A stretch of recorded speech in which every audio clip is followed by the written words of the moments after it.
in this age, right, anything is valid only when there's a tick on it, right? You are on Twitter only if you are certified. You are on YouTube if only you have those million subscribers and YouTube have acknowledged you.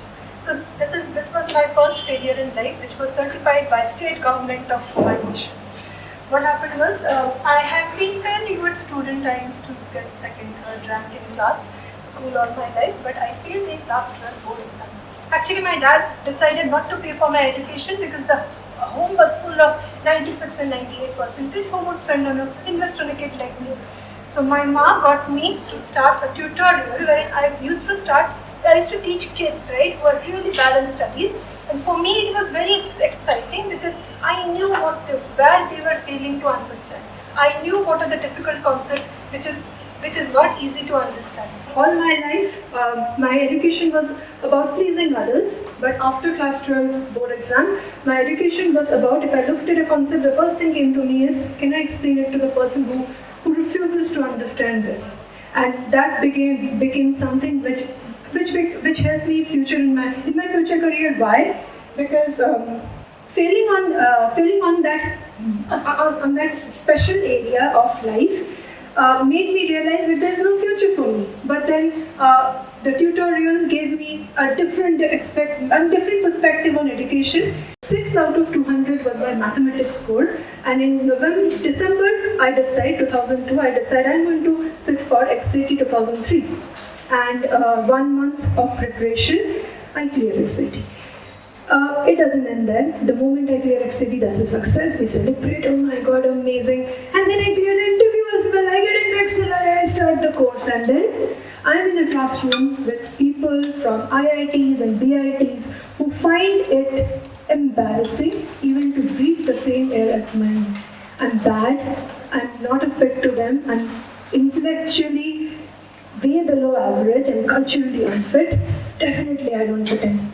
So first time, I do not even look at my grades because I'm the lowest in the class in every subject. I decide to give up.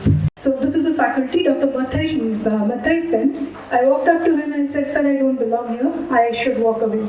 He said, yes, you should, because you are more worried about what it is and what will be in the future. But you know what? You don't know. You have no clue what will be in the future. And yes, I cleared QT and OR without a D or C. I was actually B plus, almost an A. But they're not concerned about it. I'm not the cream that they want to hire, right? They will pay such salaries. I don't deserve that. So series of rejections.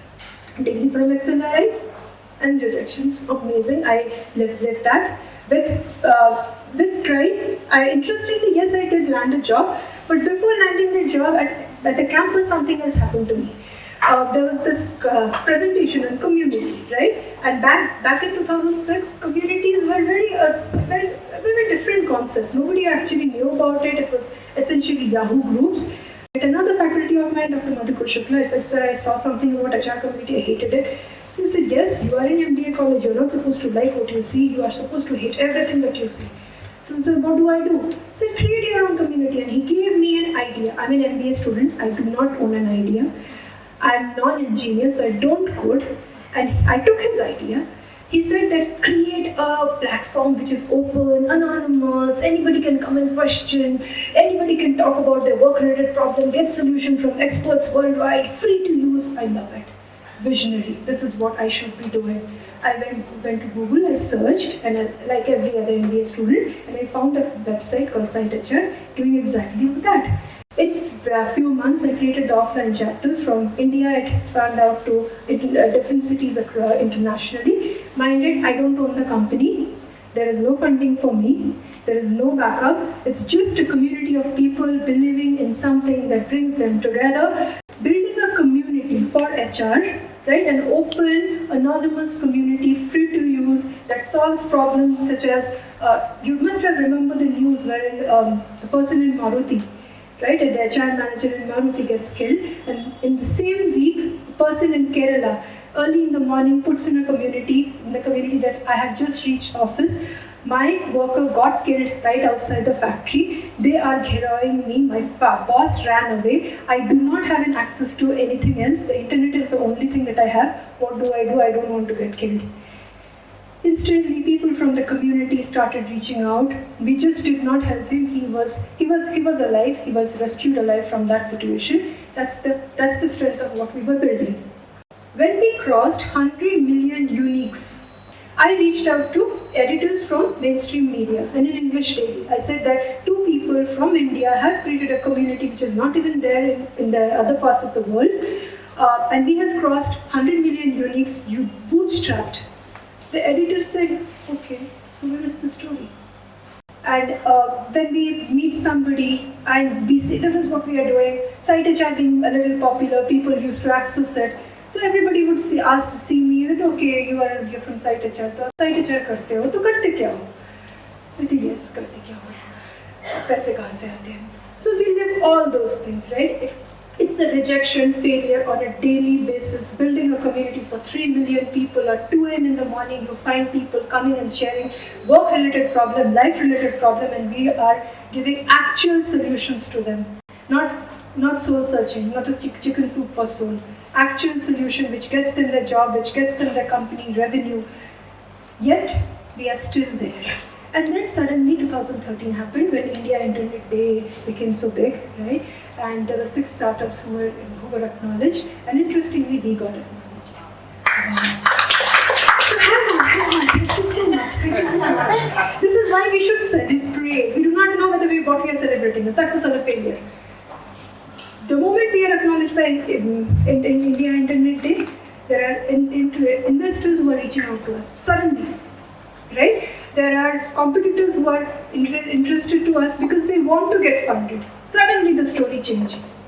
That's when we realized we want to remain bootstrapped. All this while we have been bleeding, right? We have been cribbing. It was a failure for us that nobody is paying us. Now people actually paying us turned the table, showed us the real day, what we want to do.